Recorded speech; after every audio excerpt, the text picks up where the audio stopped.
Now, in previous video, I talked about how to name a simple branched alkyne. And said if you got a halogen in there, it's going to behave. The branches are going to behave the exact same way as the halogens. Let's say we throw an alcohol in here. So in this case, we put an OH in front of our methyl group. Now, this is going to get rid of our dimethyl and just make it a methyl. But it's going to make the naming a little bit more complicated. The alcohol is more reactive than the triple bond in most cases. And because of that, now we're not going to start numbering our carbons based off of where the triple bond is, but rather where the alcohol is. So we're not going to minimize the numbering overall. What we're going to do is we're going to minimize the carbon position of the alcohol. So in this previous example, we start on the far right side because that was closest to the triple bond. In this case, the alcohol is on the other end. So we're going to change the numbering here. Now, it's still an OCT 8-carbon chain that represents our longest parent chain. But because our alcohol is here, we're going to start numbering on the opposite side. Now, we're also going to need to change how we're naming this compound, because we have both the triple bond to describe as well as the alcohol. So the alcohol here is going to be the last thing on there.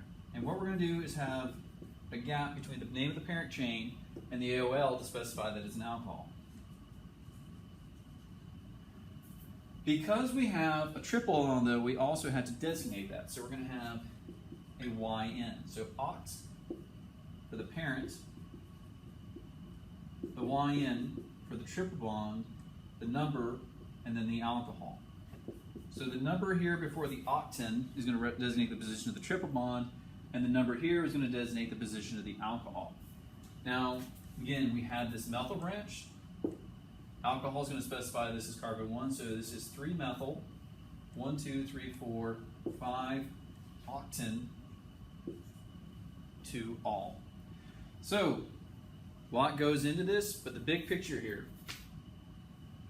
To specify our parent chain, we've got our prefix. We use the YN to designate that there's a triple bond in the group, triple bond located in the carbon chain. We have the OL to designate that it's the alcohol. We're going to name any branches or any halogens earlier on in the compound the way we normally do it, the di, the tri, whatever. But our parent carbon position, the starting one carbon, is the one that minimizes the number on the alcohol, because the alcohol is going to be the most likely group to react in terms of this chain. So we're going to start with that number first, and that's going to populate the rest of the numbers. So that's how you name triple bond and something containing an OH group.